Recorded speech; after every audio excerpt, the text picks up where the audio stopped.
Assalomu alaykum, hurmatli o'quvchilar. Bugun sizlar bilan tematika kitobimizni ikkinchi mavzusini ko'rib chiqamiz, ya'ni bo'linish belgilari ekan.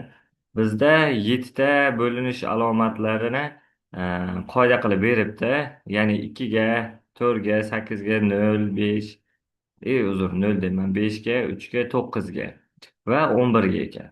Asosan men o'zim ham hayotimda 5, 3, 9, 4nikini ishlataman, lekin 8nikini ham kam ishlataman, 11nikini ham. Bu nima degani? Asosan faqatgina siz ehtiyojingizga kerakligini o'rganib qo'yavering, qolgani yo'l-yo'lakay kerakli vaqtda o'zi o'rganib olasiz. Demak, bizdan berganini bir boshdan izohini keltirib ketaman. Demak, oxirgi raqamlar 0, 2, 4, 6, 8lar bilan tugaydigan sonlar 2 ga bo'linadi demoqchi. Misol uchun 856.590 deydigan bo'lsam, oxirgidagi bitta raqamiga qara deyapti. Ana shu raqami 0, 2, 4, 6, 8lardan birortasi bilan tugasa, shu sonimiz qoldiqsiz 2 ga bo'linadi demoqchi. Tushunarli-a? Keyingisi oxirgi ikki raqami 0 bilan tugasa, ya'ni 89 deylikda, oxirgiga ikkita 00 qo'yadi. Mana shu oxirgi raqam ikkita 00 bilan tugasa, o'sha sonimiz 4 ga qoldiqsiz bo'linadi. Yoki deyapti, shu oxirgidagi ikkita raqami e, 4 ga bo'linsa, u son ham 4 ga qoldiqsiz bo'linadi demoqchi. Misol uchun 580 to'rt deylik. Mana bu oxirgidagi ikkita raqam 84 to'rtga bo'linadimi qoldiqsiz? Demak, jami 584 butunligicha ham qoldiqsiz bo'linadi demoqchi. Tushunarli-a? Xo'p, keyingisi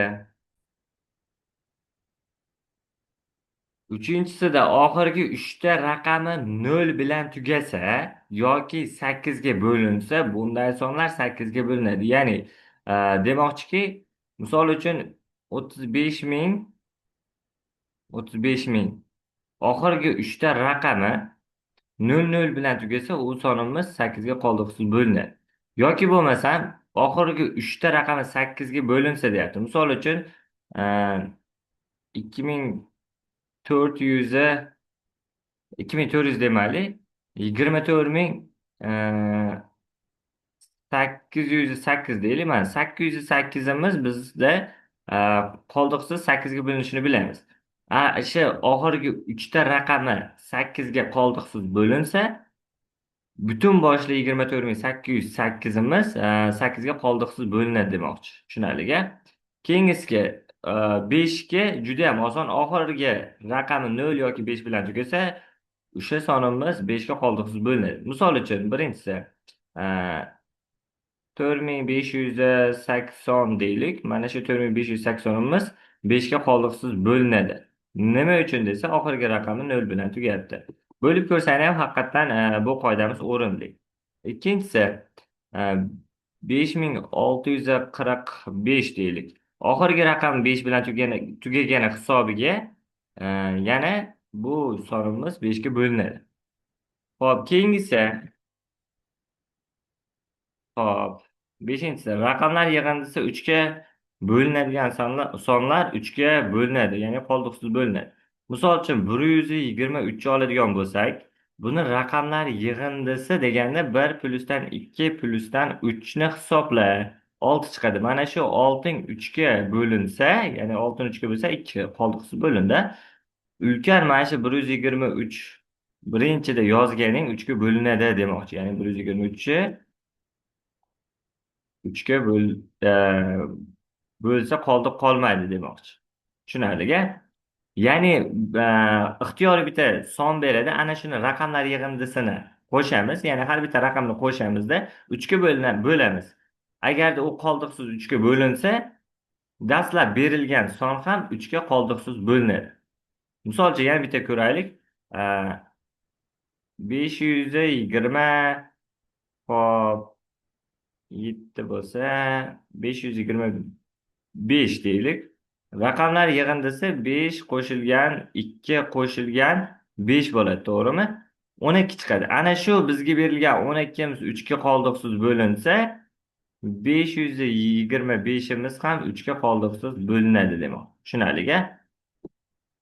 Misol uchun 63 olaylik-a, mana yerda turibdi. 63. 63 raqamlar yig'indisi necha bo'ladi? 9mi? 9imiz 3 ga bo'linishini bilamiz. Lekin 63imiz ham 9 3 ga bo'linishini bilamiz. Chunki 6 ni 3 ga bo'lsak 2, 3 ni 1 ga bo'lsak 1, 21 chiqadi. Faqatgina mana bu orqali tekshirishni tushuntirdim. Demak, 63 oldik-a, 63 oldik. Yana qaysi sonni olib ko'raylik? 3 ga bo'linishini aniq bilamiz, prosta qoida bo'yicha tekshirib ko'raylik. 24 mana 3 ga bo'linishini bilamiz-a? 24 3 ga bo'lsak 8. 24 qoidamiz bo'yicha tekshiraylikchi. 2 qo'shilgan 4 bo'ladi-da. 6 chiqadi. 6 ni 3 ga bo'lsak 2. Demak, 24imiz 3 ga qoldiqsiz bo'linishini tushundik-a? Mana shu tartibda qoidamiz o'rinli bo'ldi. Xo'p, keyingisi 6-si. Raqamlar yig'indisi 9 ga bo'linadigan sonlar 9 ga bo'linadi. 3 bilan bir xil. Hozirgina raqamlar yig'indisi 3 ga bo'lsak, u sonimiz 3 ga bo'linadi dedik. 9 da ham raqamlar yig'indisi 9 ga bo'linsa, u sonimiz qoldiqsiz 9 ga bo'linadi. Xo'p, misol uchun deylik 250 deylik. Raqamlar yig'indisi 2 qo'shilgan 5, hop, qo'shilgan 2 9 chiqadi. 9imiz 9 ga bo'linadi, to'g'rimi? Demak, 252 ni o'zi ham 9 ga qoldiqsiz bo'linadi demoqchi. Tushunarli-a? 9 bilan 3 sal oson. Mana 11 ga keldik. Agar sonning juft o'rinda turgan raqamlar yig'indisi bilan top o'rinda turgan raqamlar yig'indisi ayirmasi 11 ga bo'linsa, bunday sonlar 11 ga bo'linadi. Oho, misol uchun buni o'ylash kerak-da. Ixtiyoriy bitta son olib ko'raylik.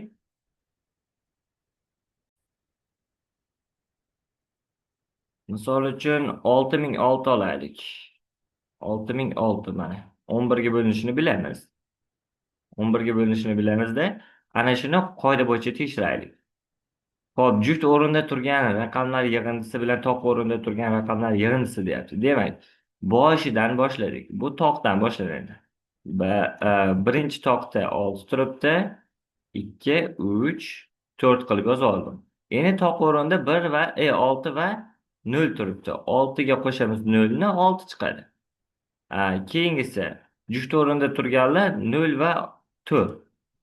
0 va 4imiz uzun 0 va 6. Unda ham qo'shsak 6 chiqadi. 6 dan 6 ni ayirsak 0 chiqadi.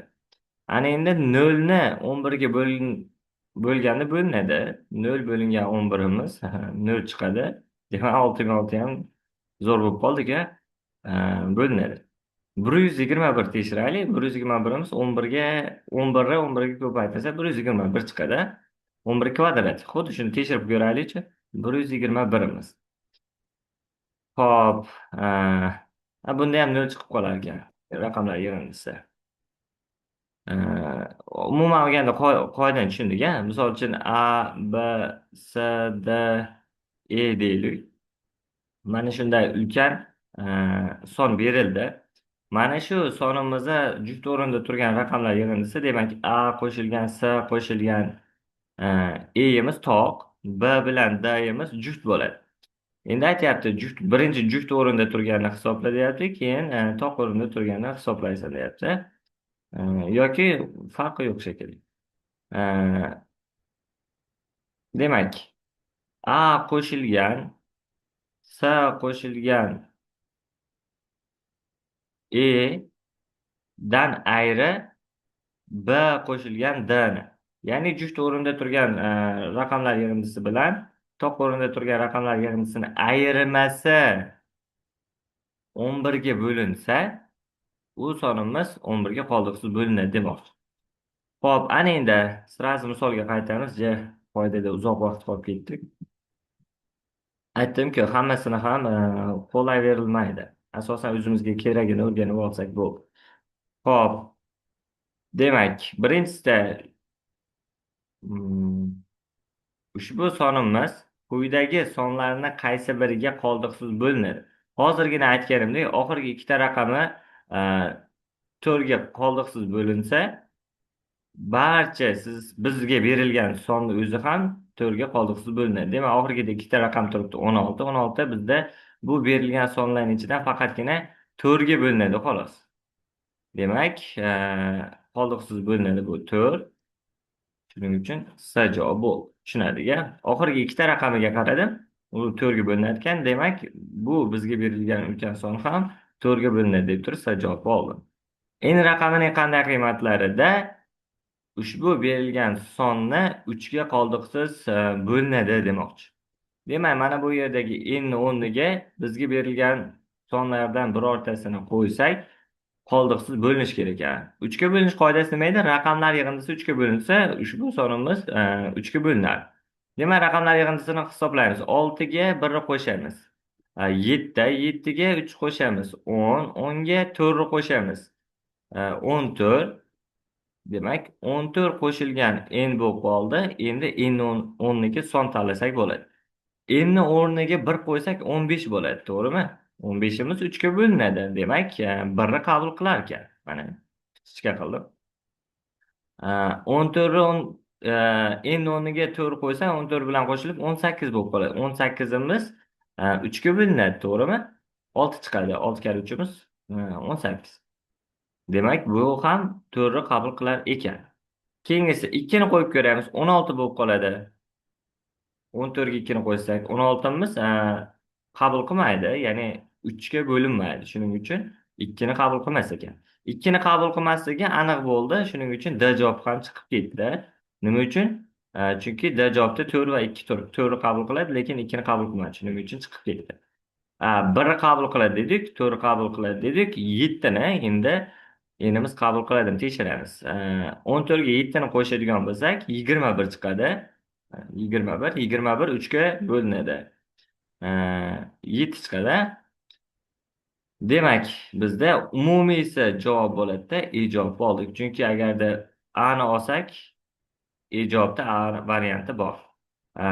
B ni olsak 4, javobda 4 varianti bor. Shuning uchun biz javob olamiz. Keyingisi, xo'p,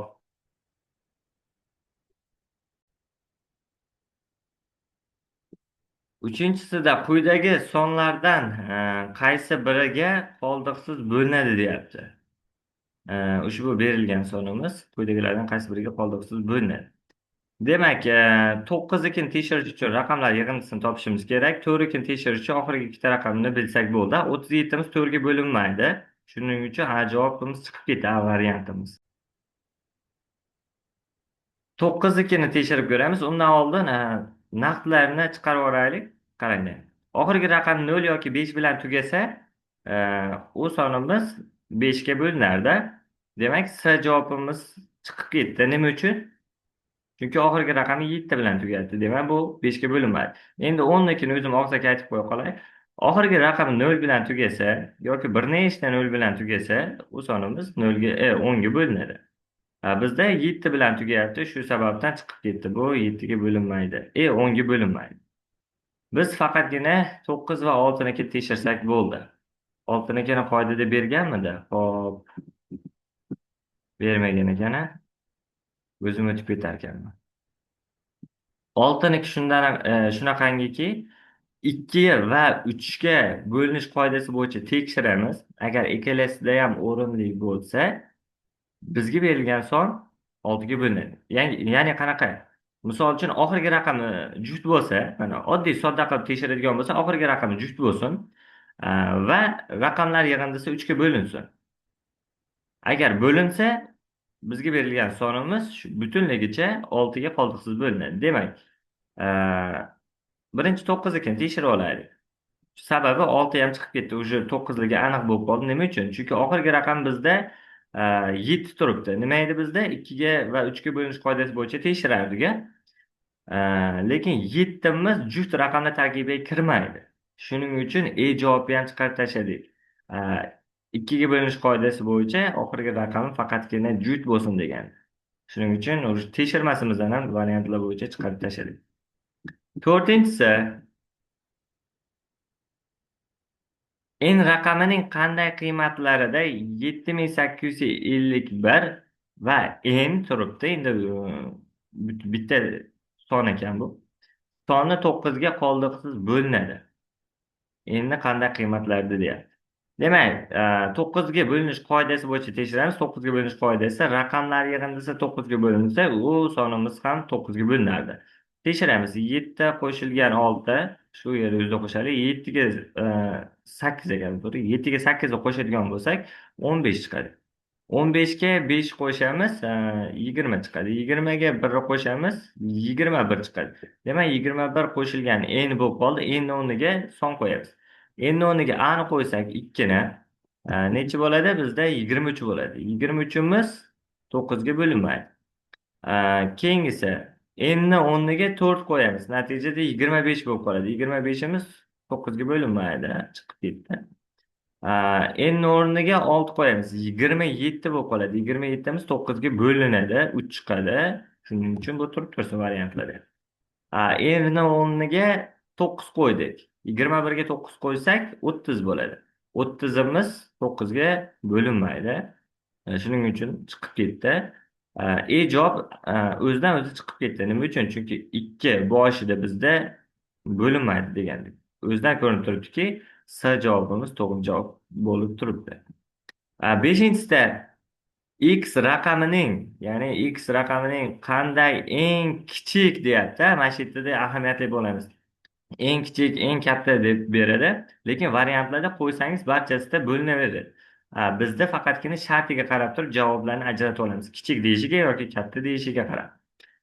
Bizda kichik deyapti. X ning eng kichik qiymatlarida son 3 ga qoldiqsiz bo'linadi. Eng kichik qiymatida degani uchun biz ham eng kichik qiymatidan qo'yib misolda ishlaymiz. Ya'ni 0 qo'yib ko'ramiz, 1 qo'yib ko'ramiz eng kichkinasidan. 0 qo'yib ko'rsak bizda 302 bo'lib qolar ekan. 302 ga 147 ni qo'shamiz. Demak, 147 ga qo'shamiz 302 ni. 9, 4, 4. Ya'ni endi 3 ga bo'linsin demoqchi. 449 3 ga bo'linadimi? Raqamlar yig'indisi 3 ga bo'linsa, u sonimiz ham 3 ga bo'linadi. 449 degani 4 plusdan 4 plusdan 9. Shu 3 ga bo'linishi kerak. 8, 17. 17imiz 3 ga bo'linmaydi. To'g'rimi? Shuning uchun 0 chiqib ketdi. Keyingisi 1 ni qo'yib ko'ramiz. 1 ni qo'yadigan bo'lsak, bizda hosil bo'ladi 147 ga qo'shamiz 312 ni. 9, 5, 4. Demak, raqamlar yig'indisi 4 qo'shilgan 5 qo'shilgan 9 bo'ladi. Hisoblasak 18 bo'ladi. 18. 18 esa 3 ga bo'linadi, 6 chiqadi. Demak, bu birligi ma'lum bo'ldi. Keyingi misolimiz. Hop, 6-chisida berilgan P shunga teng ekan, P shunga teng ekan, R'imiz shunga teng ekan. Sonlardan qaysilar 8 ga qoldiqsiz bo'linadi? 8 ga bo'linish qoidasini ko'rib o'tdik. Oxirgi 3 ta raqami 8 ga qoldiqsiz bo'linsa, u sonimiz butunligicha 8 ga qoldiqsiz bo'linadi. Birinchisida oxirgi 3 ta raqami 144 ekan, 144 tekshirib ko'ramiz. 144 yuqoriroq yozaman. 144 8 ga bo'linadimi? 14 ichida bitta bor, 8 ayriymiz, 6 chiqadi. 64 ichida nechta bor? 8 ta. 8 kar 8 64. Ayridim 0 chiqdi. Demak, P qabul qilar ekan, P'imiz o'rinli ekan, mana ichga qildim. Keyingisi 256 ni tekshiramiz. 256 8 ga bo'linadimi? Bitta bor, 8 25 dan, uzr, bitta bor deyman. Hop, 25 ichida 3 ta bor, 24 bo'ladi. Ayriymiz 1 chiqdi, 16 yordamga tushdi. 16 ichida 8 taridan 2 ta bor, 16 ayirsak 0. Demak, 32 chiqar ekan, bu ham qabul qilar ekan. Keyingisi 644 ni tekshiramiz. 644 8 ga. 64 ichida 8 ta bor, 8 kar 8imiz 64. Ayriymiz 0 chiqdi. 4 yordamga tushdi. 4 ichida 8 talik yo'q, qoldiq chiqib qolar ekan. Demak, Bizda P va Q degan javobimiz B javobiga. Keyingisi X raqamining qanday eng katta qiymatida deyapti. Bu safar eng katta edi. Boyagida eng kichkinasi edi. 3 ga qoldirib bo'linadi demoqchi. Endi kattasidan boshlaymiz. Bizda eng kattasi S javobda turibdi 9 dan. Tekshirib ko'ramiz. Shunda bizda 147 ga qo'shamiz. 392 bo'lib qoladi. Qo'shadigan bo'lsak 9, 13, 3 bir dilda, 4, 5. 539 ni 3 ga bo'linishni tekshiramiz. 5 qo'shilgan 3 qo'shilgan 9 bo'lib qoladida, 17 bo'lib qolar ekan. 17 qabul qilmaydi. Xo'p, demak, S qabul qilmaydi. Undan keyingi kattasi 8 ekan. 8 bo'yicha tekshiramiz. 8 qo'ysam buni o'rniga necha bo'ladi? 147 ga tekshirib ko'raylik mana bu yerda. 147 ga qo'shamiz. 382 bo'ladi. 9, 12 bir dilda, 4, 5. 529. Raqamlar yig'indisi 5 ga 2, 7 qo'ysak 16. 16miz 3 ga bo'linmaydi. Bu ham ketdi. 8 ham qabul qilmaydi. 7 ni qo'yib ko'ramiz. 7 ni qo'yib ko'rsak 147 ga qo'shamiz. 372 bo'ldi. 9, 10, 11, bir dilda 4, 5. 519. Raqamlar yig'indisi 15 bo'lar ekan. Demak, A javob ekan. X'imiz eng katta 7 ni qabul qila olar ekan 3 ga bo'linish uchun. Chunki 519 raqamlar yig'indisi 5 qo'shilgan 1 qo'shilgan 9imiz 15 beradi. 15imiz 3 ga bo'linadi. 8-sida yulduzchalik ekan, yulduzchalik esa qiyin hisoblanadi. Agar A 90 bo'lsa, quyidagi sonlardan qaysi biri albatta 90 bo'ladi? Eng kichik raqamlar o'rniga qo'yish bilan tushuntirishga harakat qilaman, qarang. A ni o'rniga ixtiyoriy son qo'yib ko'rsak, doimiy tarzda tok bo'lishi kerak. Lekin bizda shartida A tok son bo'lsa deyapti. Demak, A ni o'rniga ixtiyoriy bitta tok son qo'yib ko'rsak, quyidagilardan qaysi biri doim tok chiqadi demoqchi. A ni o'rniga eng kichik 1 qo'yib ko'raylik. 1 tok. Nima uchun 1 qo'yamiz? Chunki hisoblash oson. Hisoblashga bizga qancha qulay bo'lsa, shuncha tezroq ishlaymiz. A ni o'rniga 1 qo'ysa 1 kvadrati 1. 27 ga qo'ysak 28 bo'ladi. U juft bo'lib qoldi. Demak, A'imiz xato ekan. Bizda nima deyapti? Bo'lsa quyidagi sonlardan qaysi biri albatta tok bo'ladi. A ni o'rniga o'sha 1 qo'ysak ham tok chiqsin demoqchida. B ni o'rniga qo'yib ko'ramiz. 1 ga 13 qo'ysak 14 bo'ladi. 14 ga 5 ni ko'paytiradigan bo'lsak, oxirgi raqami 4 bo'lib qoladi. Ya'ni 14 ga 5 ko'paytiradigan bo'lsak, 4 karra 5 oxirgi raqami nechidir chiqadi? Oxirgi raqami 0 chiqadi. 20 bo'ladi-ku, 20 oxirgi raqam 0. 0imiz juft hisoblanadi. Shuning uchun B ham chiqib ketdi. S variantimiz aniq ekan. Chunki 1 qo'ysa 1 8-darajasi ham 1 ga teng. Bu tok hisoblanadi. D bilan E ni ham xuddi shunday tekshirib qo'yamiz. Juft chiqadi, tok chiqmaydi. Faqat S varianti chiqadi, xolos. 9-si quyidagi sonli ketma-ketlikdan qaysilari tub sonlardan iborat debdi. Tub sonimiz bilamizki 1 ga va o'ziga bo'linadigan sonlarimiz tub son hisoblanadi. Xo'p, eng kichik tub sonimiz 2 hisoblanardi. Demak, обязательно mana yerdan 1 chiqib ketdi, chunki bizda 0, 3 deb beribdi, 1 ham kirmasdi. Endi 3 kiradi. 3 tub son, 5 tub son, 7 tub son, 9 3 ga bo'linib qoladi, tub son emas, shuning uchun 3 ham chiqib ketdi. 2 tub son, 3 tub son, 5 tub son, 7 tub son, 17 tub son demak 4 qabul qildik. 5-sida tekshirib ko'ramiz. 3 tub son, 5 tub son, 17 tub son, 19 tub son, 381. Raqamlar yig'indisi necha bo'ladi buni? 12 bo'lib qolar ekan. 12 bo'lsa, 12miz 3 ga bo'linadi-ku, to'g'rimi? Demak, 19 ham chiqib ketar ekan. Faqatgina E javob 4-variant ekan. Keyingisi 10-sida 30 dan kichik tub sonlar nechta demoqchi?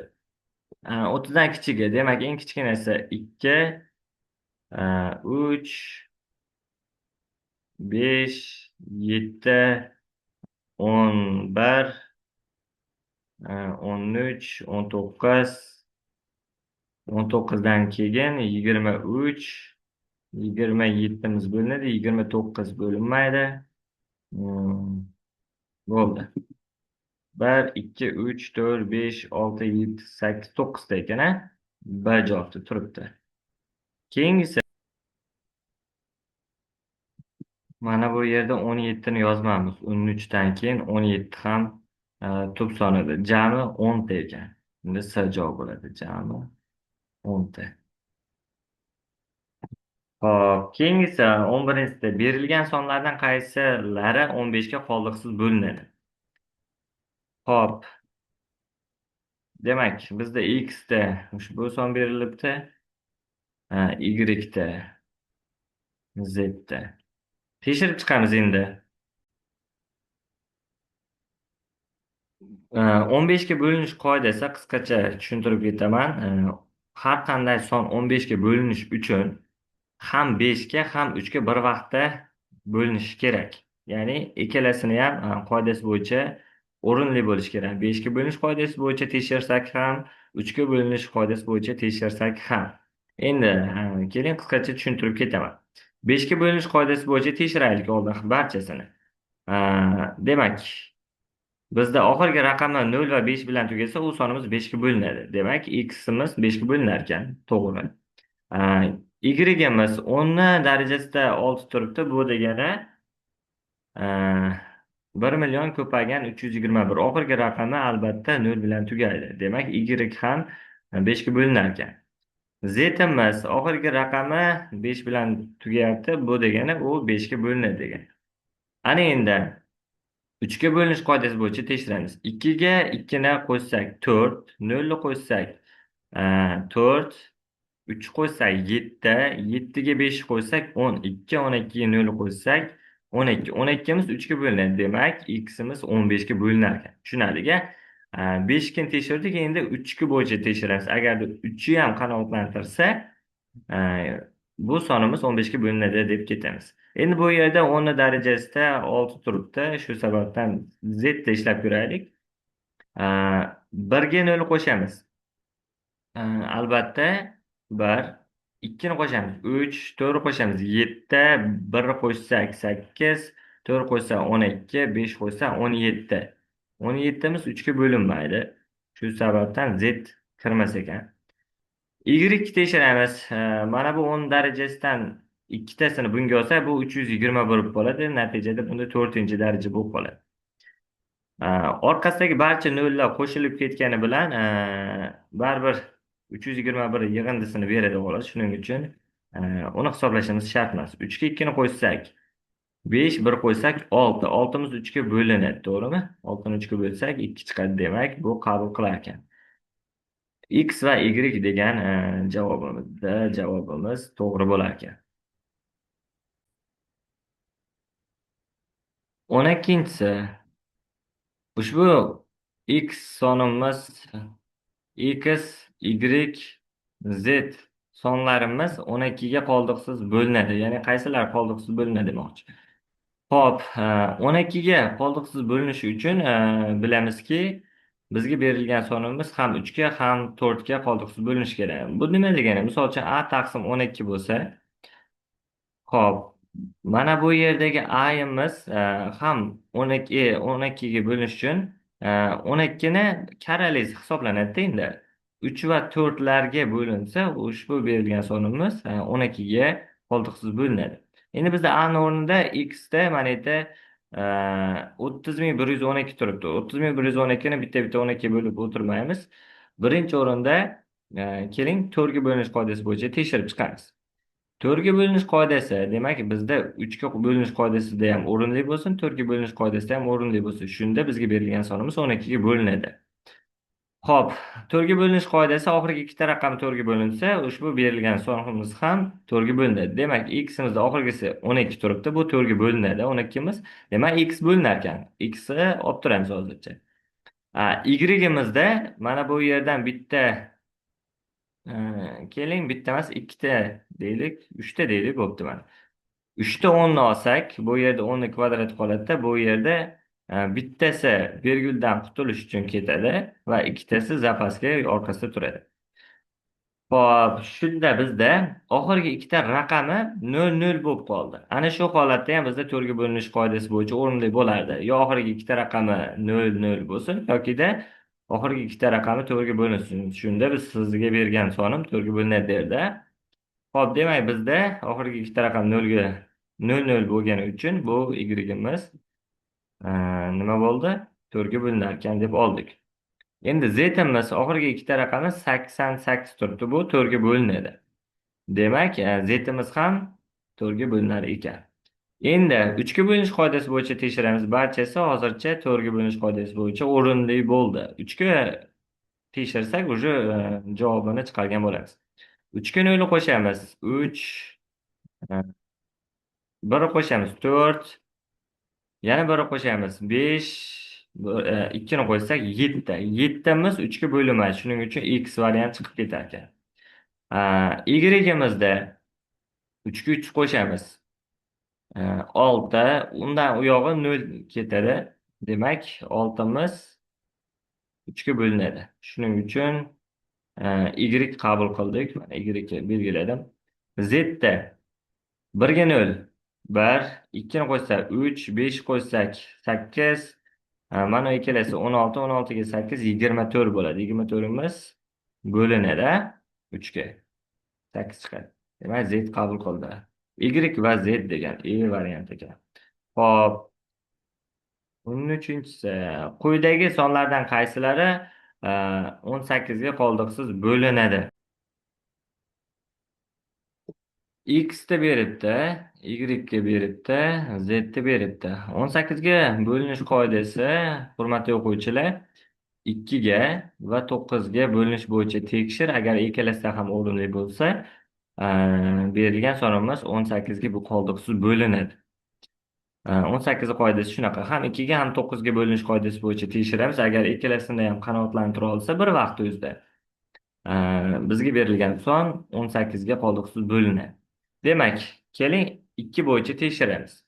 2 bo'yicha tekshirsak, oxirgi bitta raqami 0, 2, 4, 6, 8 raqamlaridan birortasi bilan tugasa, ushbu berilgan son 2 ga qoldiqsiz bo'linadi. Ya'ni aniqrog'i juft bo'lsa bo'ldi. Demak, bizda berilgan oxirgi 2 juft bu x qabul qiladi, 2 ga bo'linadi.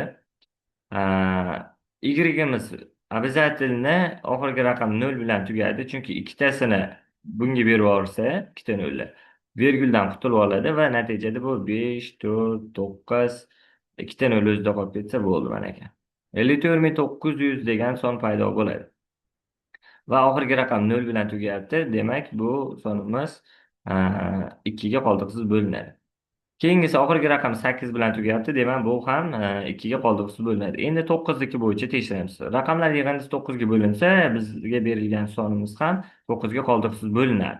Demak, 1 ga 0 qo'shsak 1, 8 ni qo'shsak 9, 9 ga 4 qo'shsak 13, 13 ga 2 ni qo'shsak 15, 15imiz 9 ga bo'linmaydi. X chiqib ketdi.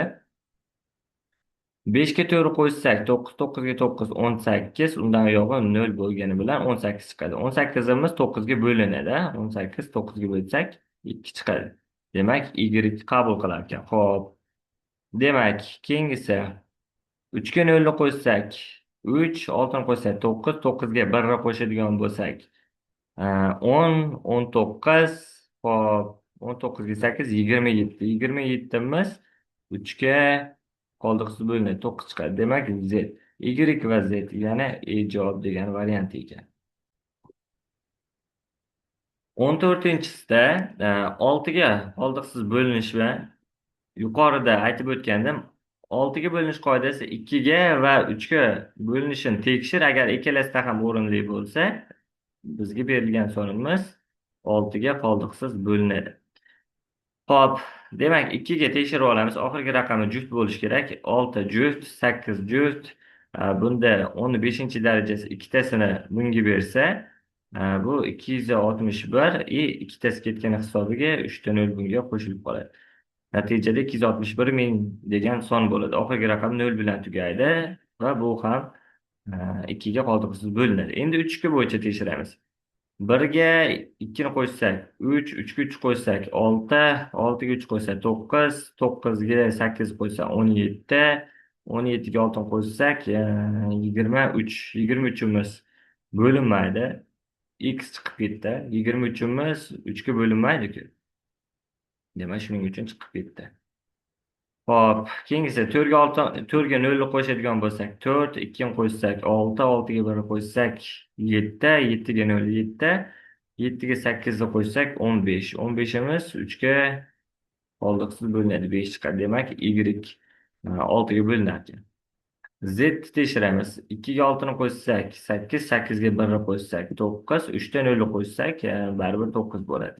Demak, 9imiz 3ga qoldiqsiz bo'linadi, 3 chiqadi. Z degan javob. Y va Z ekan. D javobda turibdi. Hop, 15-si. 15da natural sonlar uchun quyidagi mulohazalardan qaysi biri noto'g'ri? A'ni tekshiramiz. Berilgan sonlar bo'linadigan sonlarning eng kattasi ularning eng katta umumiy bo'luvchisi bo'ladi. Ya'ni bu to'g'ri, ya'ni E kub B'ni aytmoqchi. B'sida agar ikki qo'shiluvchilardan biri 11ga bo'linib, ikkinchisi 11ga bo'linmasa, ularning yig'indisi 11ga bo'linmaydi. Bunday demoqchi, misol uchun 11ga qo'shamiz 7ni. 11 11ga bo'linadi, ya'ni bittasi 11ga bo'linsin deyapti. Ikkinchisi 11ga bo'linmasin deyapti. 7 11ga bo'linmaydi. Ularning yig'indisi 18 bo'ladi. Shu 18imiz ham 11ga bo'linmaydi deyapti. Bu to'g'ri. 18 ham 11ga bo'linmaydi. Ularda e, yig'indisidan hosil bo'lgan natija ham 11ga bo'linmaydi demoqchi. Demak, B ham to'g'ri ekan. Biz nimasini topishimiz kerak? Noto'g'risini. Hop, bizda aytyapti 3-da 3ga bo'lingan son 9ga ham bo'linadi. Yo'q. 3 qoidasini eslaymiz. 3ga bo'linish uchun raqamlar yig'indisi 3ga bo'linishi kerak. 9ga bo'linish uchun esa raqamlar yig'indisi 9ga bo'linishi kerak. Misol uchun 123 oladigan bo'lsak, raqamlar yig'indisi 6 bo'ladi, 6 3ga bo'linadi. Lekin 6 9ga bo'linmaydi, to'g'rimi? Shuning uchun javobimiz xato. Bizda o'zi noto'g'risi deganda to'g'ri javob S ekan. 16-si. Quyidagi sonlardan qaysi biri 15ga qoldiqsiz bo'linmaydi? Qoldiqsiz bo'linmaydi. Yuqorida aytib o'tdik 15ga bo'linish qoidasini. 15ga bo'linish qoidasi bo'yicha bizga berilgan sonlar ham 5ga ham 3ga bir vaqtda bo'linishi shart. Shundagina 15ga qoldiqsiz bo'lina oladi bizga berilgan son. Demak, 3 va 5 bo'yicha tekshiramiz. Ikkalasida ham o'rinli bo'lishi kerak. Shundagina u sonimiz 15ga qoldiqsiz bo'linadi. Tekshiramiz. 5 bo'yicha tekshirsak, deyarli barchasini oxirgi raqam 0, 5 yoki 5 bilan tugayapti. Demak, barchasi 5ga qoldiqsiz bo'linadi. Biz bo'linmaydisini topishimiz kerak. Endi 3 tekshiramiz. 3 bo'yicha tekshirsak, 6ga 5 qo'shsak 11, 2ni qo'shsak 13, 5 qo'shadigan bo'lsak 18. 18imiz 3ga bo'linadi. 6 chiqadi. Demak, A varianti chiqib ketdi. Biz xatosini topishimiz kerak. 3ga 1 qo'shsak 4, 4ga 5 qo'shsak 9. 9imiz 3ga bo'linadi.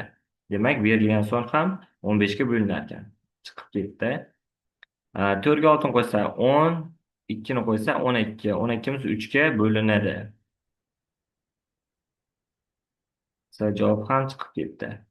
D javobimiz 6ga 1 qo'shsak 7, 7ga 4 qo'shsak 11, 5 qo'shsak 16. 16imiz 3ga bo'linmaydi.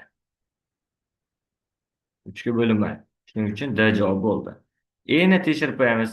3, 7, 7ga 5imiz 12. 12imiz 3ga bo'linadi. Shuning uchun ham E variant ham chiqib ketdi. Bizda to'g'ri javob D javob.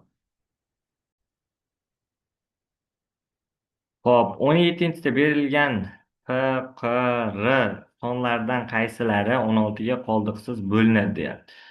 Xo'p, 16 ga qoldiqsiz bo'linish qoidasi oxirgi shu to'rttasini hisoblab ko'ramiz. Oxirgi to'rtta e, raqamlarni bitta son deb tasavvur qilamizda 16 ga bo'lamiz.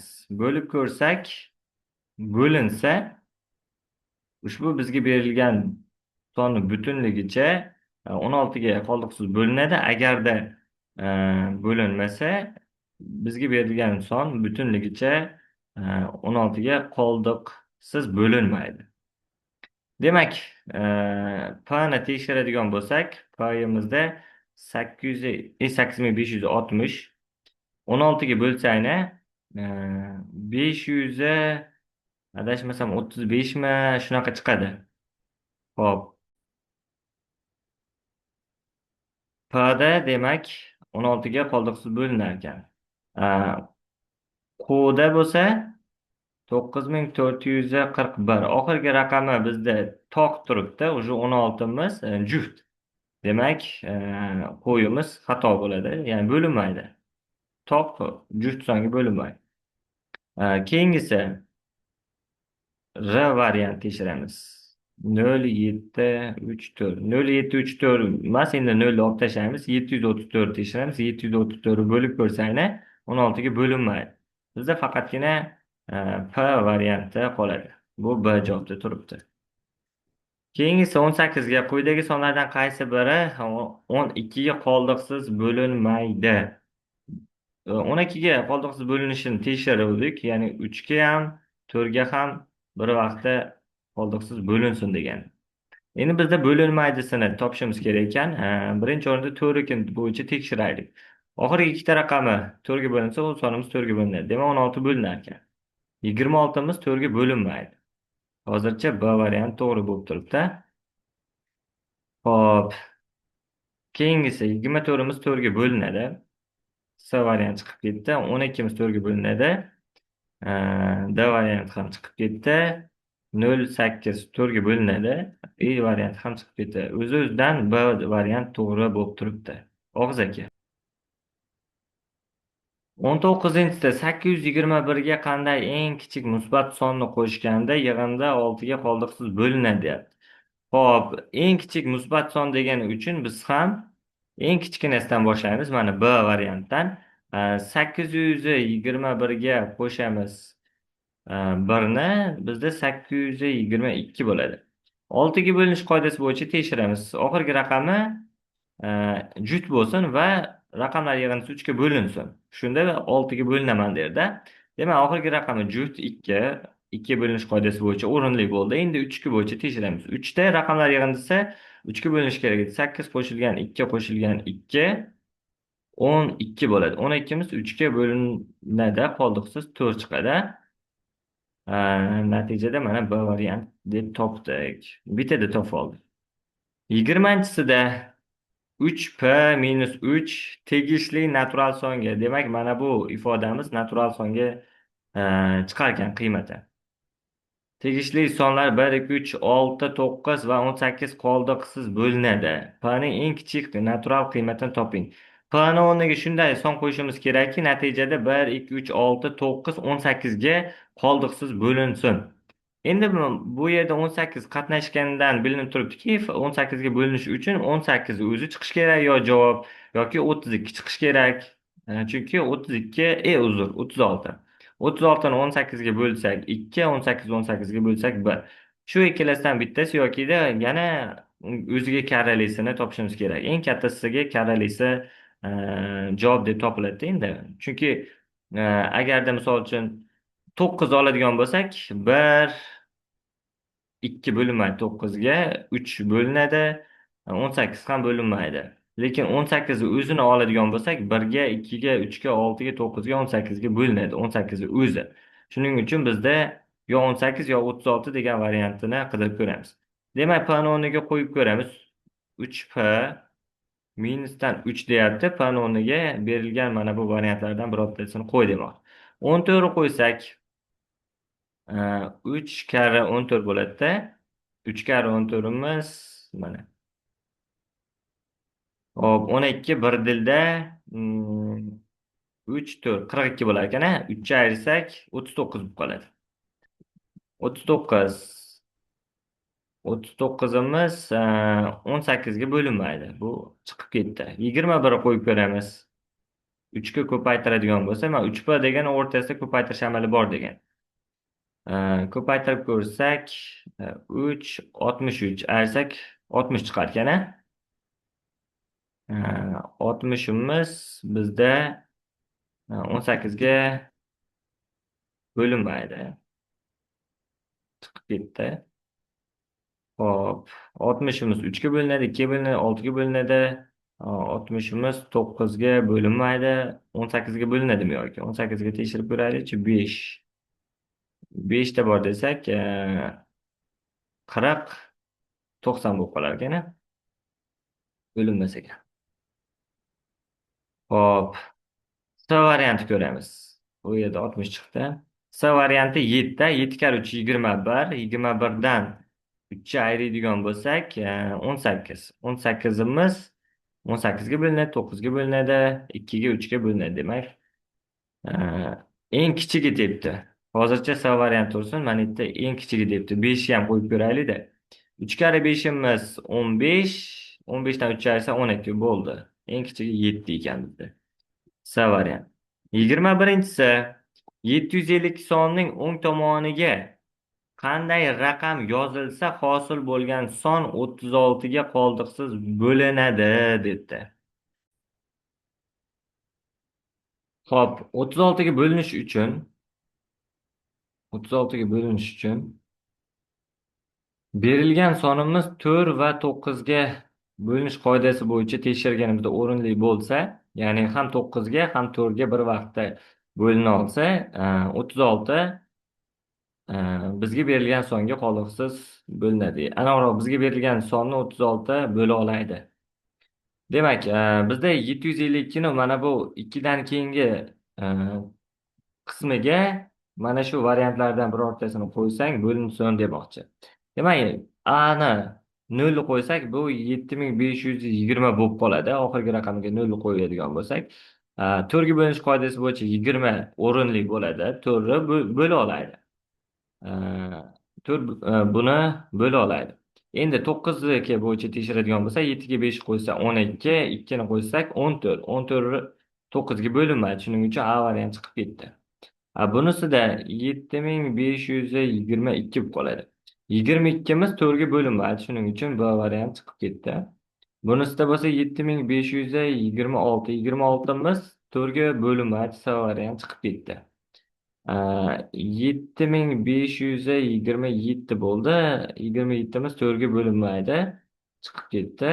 E variantimiz 7524 bo'lib qoldi. 24'imiz 4 ga bo'linadi. 8 chiqadi. Endi 9 bo'yicha tekshirsak bo'ldi.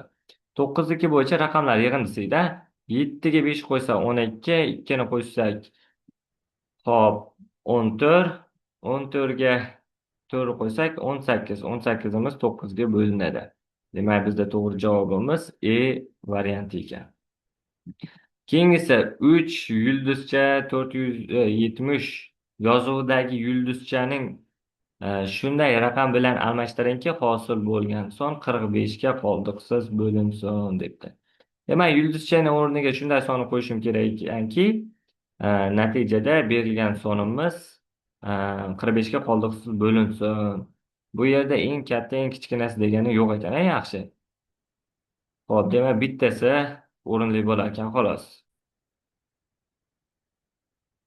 45 ga bo'linish uchun bizga berilgan sonimiz ham 5 ga ham 9 ga bir vaqtda bo'linishi kerak. Ya'ni shular qoidasi bo'yicha tekshirsak bo'ldi. Xo'p, yulduzchani o'rniga qo'yamiz.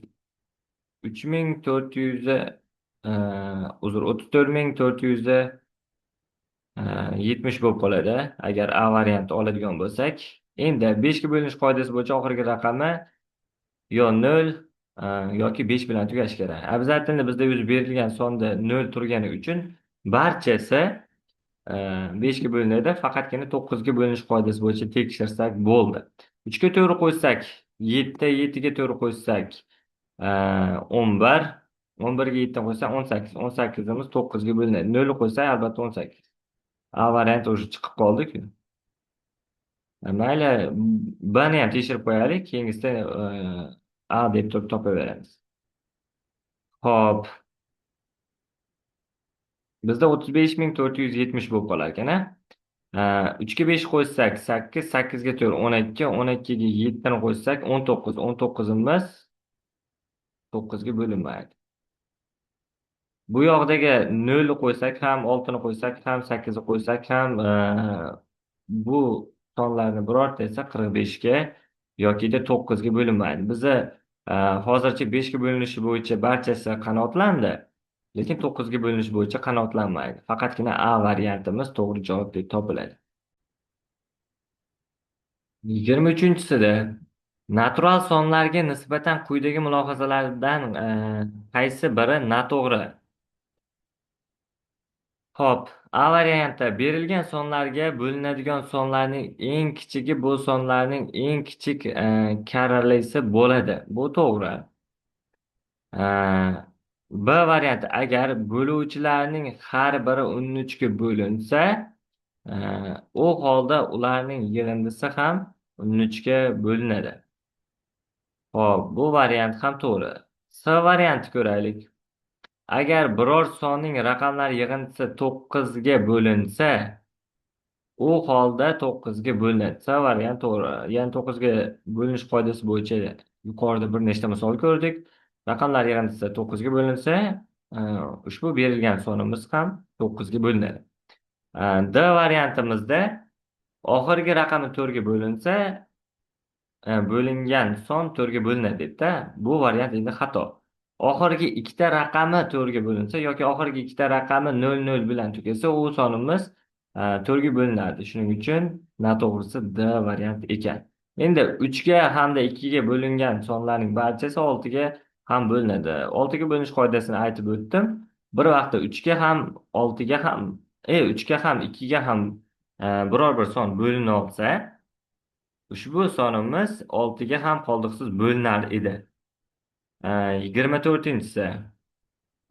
Ning qanday eng kichik, mana shu yerda ahamiyatli bo'lamiz. Eng kichik natural qiymatida ushbu ifodamiz 33 ga qoldiqsiz bo'linadi debdi. Xo'p, demak tekshiramiz. N o'rniga eng kichik degani uchun 3 olib ko'ramiz. 3 qo'ysak 2 ni 3-daraja 8, 8 ga 1 qo'ysak 9 bo'ladi. 9imiz 33 ga bo'linmaydi. Keyingisi 4 olib ko'ramiz.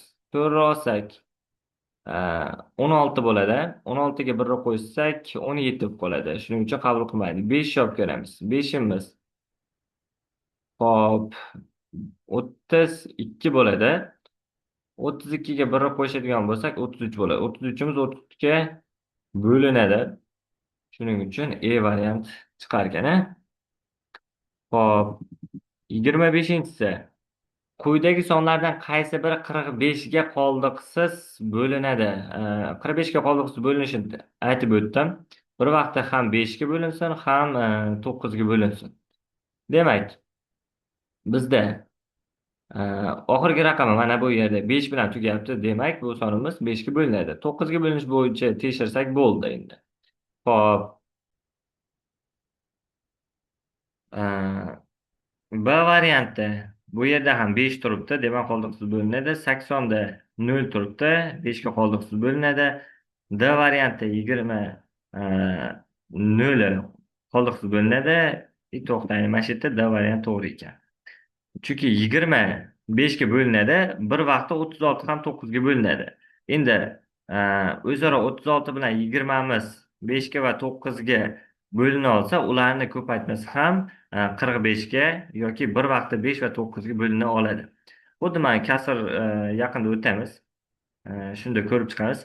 Misol uchun 5 ko'paygan 9 bo'ladigan bo'lsa, 5 bilan bu yerda 20 qisqarib ketsa 4 chiqadi, 9 bilan 36 qisqarib ketsa bu yerda 4 chiqadi. 4 kar 4imiz 16 degan variant to'g'ri javob bo'ladi. Keyingisi 26-sida Ushbu berilgan son o'rtada yulduzcha turibdi. Xo'p, sonni 9 ga bo'linishi uchun yulduzcha o'rniga qanday raqam qo'yishimiz kerak debdi. 9 ga bo'linish qoidasi bo'yicha tekshiramiz. Raqamlar yig'indisi 9 ga bo'linish kerak edi. 2 ga 4 qo'ysak 6, 6 ga 6miz 12, 12 ga 0 12, 1 qo'ysa 13, 16, 21, 28, 28ga 9ni qo'shadigan bo'lsak 37. 37 qo'shilgan yulduzcha bo'lib qoldi. Endi yulduzchani o'rniga qo'yishimiz kerak. Xo'p, bizda 0 qo'ysak 37 bo'ladi. U 9 ga bo'linmaydi. 4 qo'ysak 4 qo'ysak 41 bo'lib qoladi. 41 9 ga bo'linmaydi. 7 ni qo'shsak 44 bo'lib qoladi. 44 9 ga bo'linmaydi. 8 ni qo'ysak 45 bo'lib qoladi.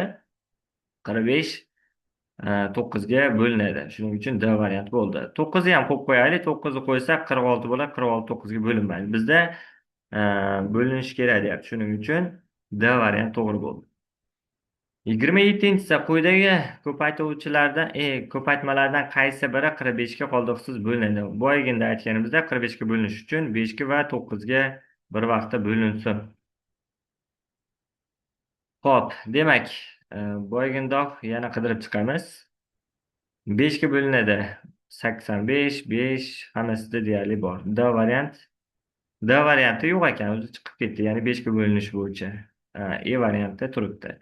Endi 9 ga bo'linish bo'yicha tekshiramiz. 42 9 ga bo'linmaydi. 35 va 61 bo'linmaydi. 123 raqamlar yig'indisi 8 ga bo'linmaydi. 3 4 qo'shsak 6, 6 ga 3 qo'shsak 9. E varianti ekan, mana ekan. 2 ga 4 qo'shsak 6, 6 ga 3 qo'shsak 9. 9imiz albatta 9 ga bo'linadi. Shu javobi 45 bo'linar ekan. Ya'ni bundoq demoqchi. 45 ga bo'lamiz demoqchida. Natijada 243 ko'paytiramiz 80 taqsim 45 ni maydalaydi. 5 ko'paygan 9 ko'rinishda. 80 bilan 5 bo'linadi. 9 bilan 243 ham bo'linar ekan. Natijada qandaydir butun natural son chiqadi. Bizda faqatgina 45 ga bo'linsin degan. E varianti ekan.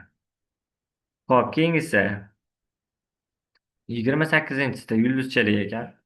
Agar m'imiz natural songa tegishli bo'lsa, quyidagi keltirilganlardan qaysi biri doim juft bo'ladi? Natural, ya'ni yuqorida ko'rib o'tdik, A'imiz yoki M'imiz faqatgina juft bo'lsin, faqatgina toq bo'lsin deganda. Endi bizda natural son bo'lsin. Ya'ni juftmi, toqmi, u haqida gap ketmayapti. Faqatgina M o'rniga xohlagan soningni qo'y, natijada juft chiqsin deyapti. Demak, eng kichkina variantlardan olamiz. Sababi hisob kitobimiz osonroq, yengilroq bo'ladi. Demak, M o'rniga 1 va 2 olaylik. 1 qo'ydim mana bu yerga. 1 qo'yadigan bo'lsam, ikkalasi 7 bo'ldi. 7 karra 1 7. Bizda faqatgina juft chiqsin deganda. Shuning uchun A varianti chiqib ketdi. B variantimizda 1 qo'ydim. 1 qo'ydim. 18 1 ko'paytirdim. 1 1 kvadrati 1 qo'shsam 19. Top bo'lib qoldi. B variant chiqib ketdi. 1 qo'ydim. 1 qo'ydim. Mahraj 5 bo'ldi. Bu ikkalasini ayirib esa -15 bo'ldi. -15 ni 5 ga bo'lsam 3 chiqadi. Ya'ni toq chiqib qoldi. C variant ham chiqib ketdi. Bunga D ga 1 qo'ydim, 1 qo'ydim.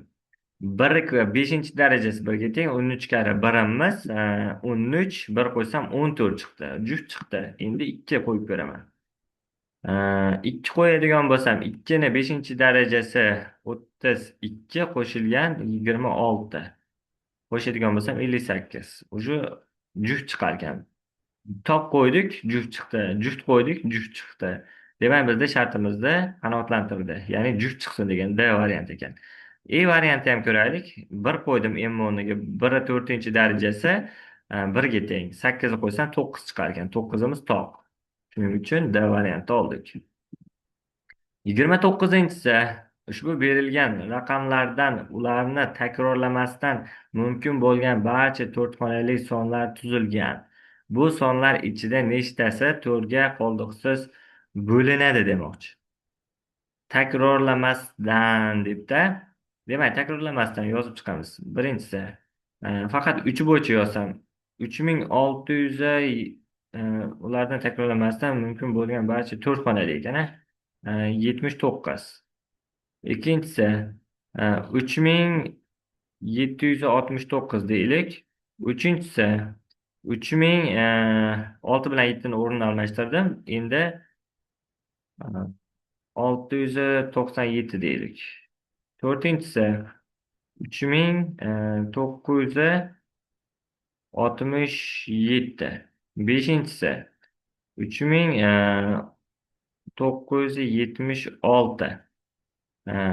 3000 lar уже tayyor bo'ldi. Endi oltinchisini ko'ramiz. Hop. Hop, mana bunday qilsak ham kelib chiqar ekan. To'rtga bo'linsin deyapti-ku, tayyorgina oxirgi ikkita raqamini hisobga olsak ham bo'ldi ekan. Hop, misol uchun 36, ya'ni 3 va 6 ni oxirgi raqam deb oladigan bo'lsak, bu 4 ga bo'linadi. Shunda bizda oldida faqatgina 79 bo'lishi mumkin. Ikkinchisida 97 bo'lishi mumkin, yana 36 o'zi qolishi mumkin. Shunda ikkita 36 bo'ldi. Keyingisi 76 ham 4 ga bo'linadi.